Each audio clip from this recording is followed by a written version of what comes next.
इस वक्त की बड़ी खबर आ रही है ग्वालियर से, जहां अपहरण जो उसका बच्चे का अपहरण हुआ था 19 तारीख को, उसके अपहरण के बाद पुष्पेंद्र की हत्या कर दी गई है। बता दें कि रिश्ते में वो जीजा लगता था जिसने युवक का अपहरण किया। उसके बाद परिजनों से 5 लाख रुपए की फिरौती मांगी थी, जिसके बाद आरोपी ने शिवपुरी ले जाकर पुष्पेंद्र की हत्या कर दी थी। आइए इस मामले में और अपडेट के लिए जुड़ते हैं हमारे संभागीय हेड इमरान खान के साथ। इमरान, बताइए क्या है इस मामले की पूरी अपडेट। जी बिल्कुल मयंक, जैसे कि पुष्पेंद्र रावत नाम के युवक की 19 अक्टूबर सुबह 10 बजे घर से लापता हुआ था और घर से जब लापता हुआ था तो परिजनों ने अपहरण की आशंका जताते हुए गुमशुदगी यानी कि 363 धारा के तहत मामला दर्ज कराया था। और उसमें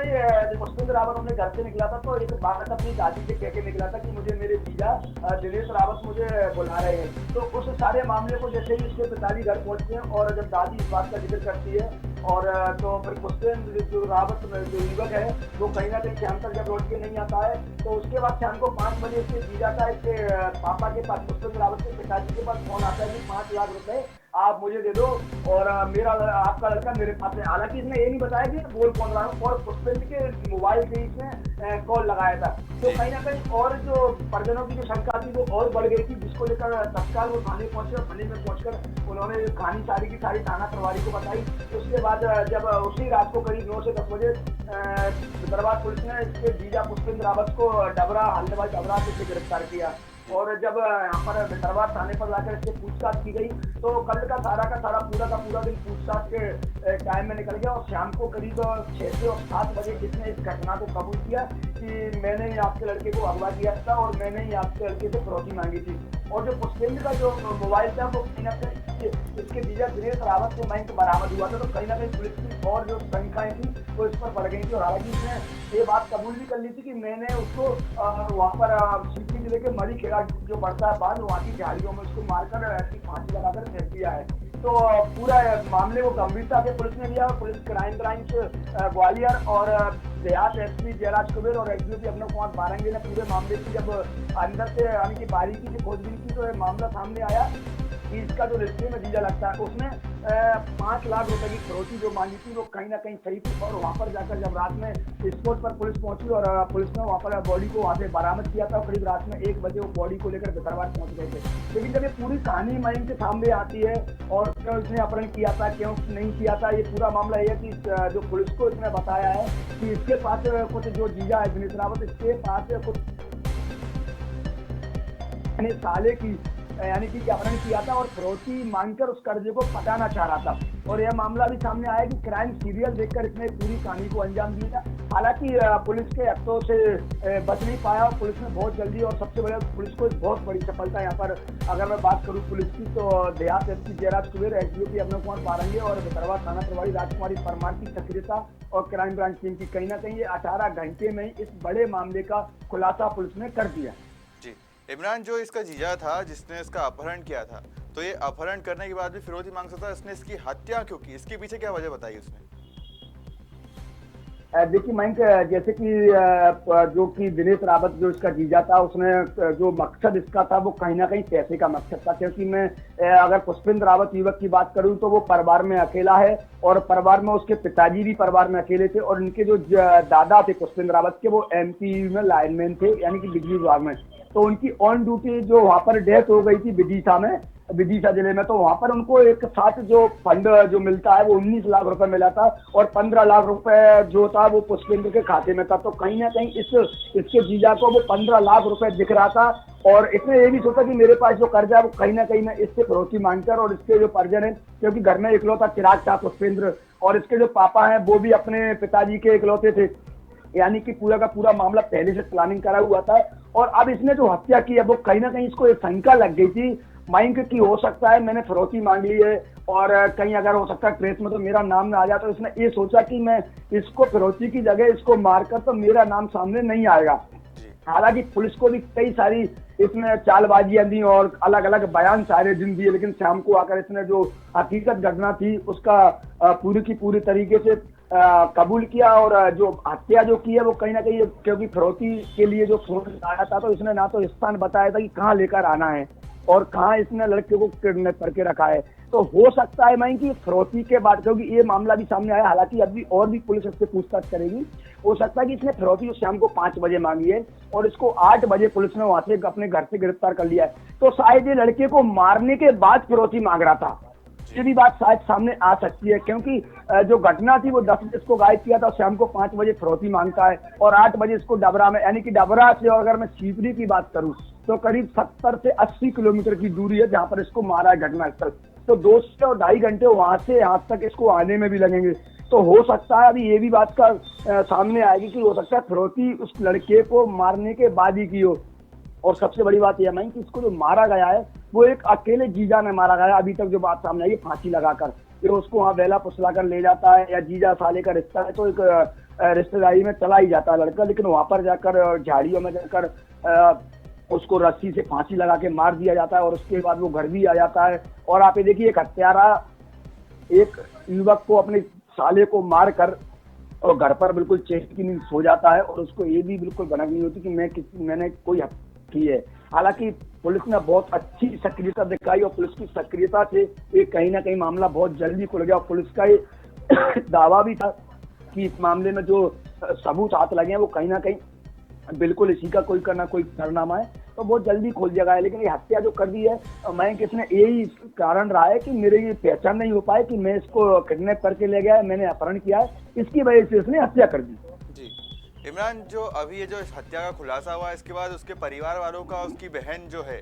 उसका क्या इस मामले में सामने बयान आया, क्योंकि उनकी हालत तो अभी इसी प्रकार हो गई हुई कि घर के ही इंसान ने उसकी हत्या कर डाली। बिल्कुल मयंक, ये बहुत अच्छी बात आपने पूछी है। जैसे कि मैं आपको बता दूं, जो इसकी जो बुए की लड़की, यानी कि बुआ की लड़की इसको परिवार में ब्याही थी दिनेश रावत को, तो कहीं ना कहीं अभी दिनेश रावत का जो परिवार है पूरा, वो कहीं ना कहीं पुलिस की गिरफ्तार में ही है मंगलवार की रात से ही। और हालांकि वो वहां पर सामने नहीं आई, लेकिन ये बात सामने आ रही है कि इसकी जो दूर की रिश्तेदारी थी या दूर का जीजा लगता था, तो हालांकि अभी उनसे पुलिस ने पूछताछ नहीं की है बहन से, और ना ही कोई परिवार वाले मिले। हालांकि अभी पोस्टमार्टम कराकर बॉडी को सुपुर्द कर दिया गया परिजनों को और उसका अंतिम संस्कार उसके गांव जो है सारण क्रिया वहां पर किया जा रहा है। अब ये आगे आने वाली और भी जांचें पुलिस की होंगी और भी पूछताछ पुलिस की होगी, पूरी सक्रियता के साथ इस पर नजर बनाई हुई है। हो सकता है अभी सिंगल आदमी का नाम आया और परिजनों की आशंका है कि सिंगल आदमी इस तरह की घटना को अकेला अंजाम नहीं दे सकता, तो हो सकता है अभी और भी जांच का विषय है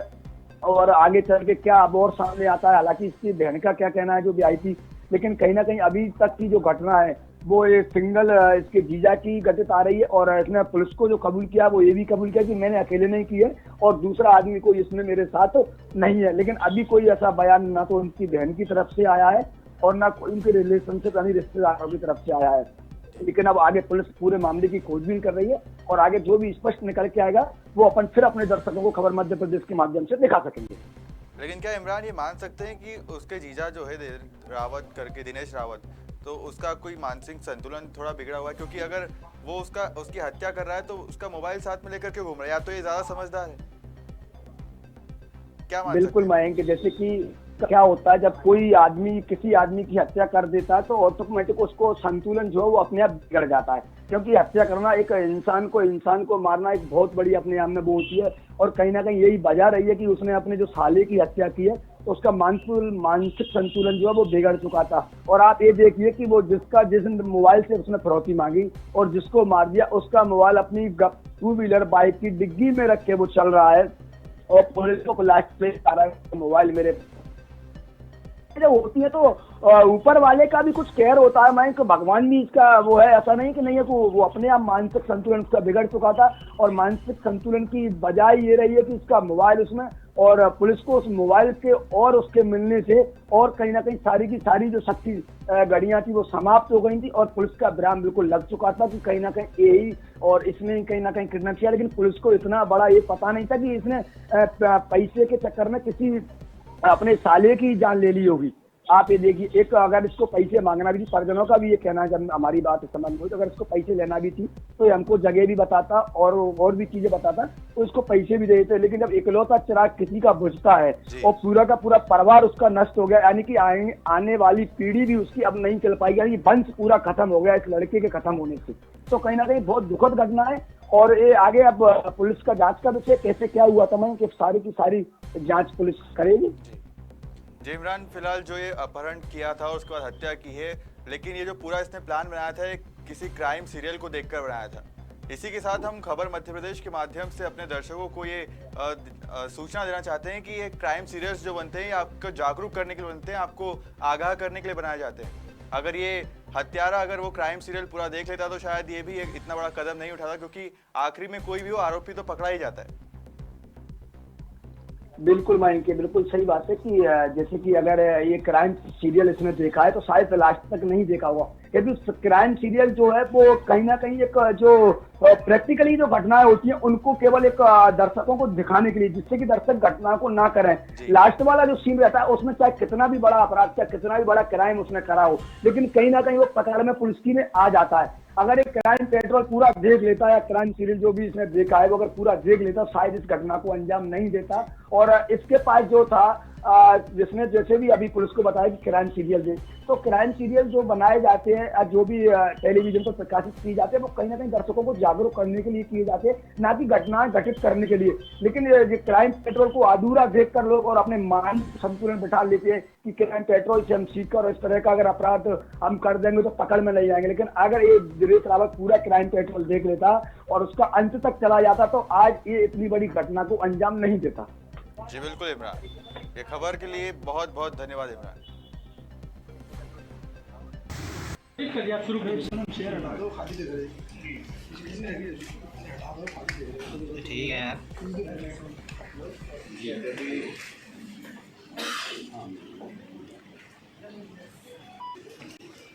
बाइक के लिए साथ में आईडी रख दो, अलग से लेंगे नहीं लंबा हो जाएगा। लंबा हो जाएगा ब्रीफ कर देंगे कोई बाइक। थाना भितरवार अंतर्गत परसों यानी कि 19 तारीख की शाम जो गुमशुदा एक बालक था पुष्पेंद्र रावत, पिता रामाधर, ये इसके पिता थाने आए और इन्होंने इसके घूमने की रिपोर्ट लिखाई। साथ में इन्होंने ये भी बताया कि एक रैंसम कॉल इनके पास आया है जिसमें कि लड़के का जो रुपये की फिरौती मांगी गई। पहले 363 में प्रकरण दर्ज हुआ था, पर बाद में जब ये रैंसम कॉल आया तो इसके यानी कि फिरौती के लिए अपहरण ये धारा बढ़ाई गई। इसके बाद प्रथम दृष्टया तो ये लगा कि कहीं ये शरारत थी, 17 साल थी, परंतु इसमें दो बातें आई। एक तो ये कि लड़के के जो दादाजी थे यानी जो रिपोर्ट करने रामाधर आया था इसके पिता, ये एमपीवी में थे और इनका देहांत हो गया था। इनको 15 लाख रुपए का क्लेम मिला था और इनके 9 लाख रुपए और आने वाले थे। तो इस प्रकार से करीब 24 लाख रुपए मिले हैं। वो 15 लाख रुपए इसकी दादी के अकाउंट में गए।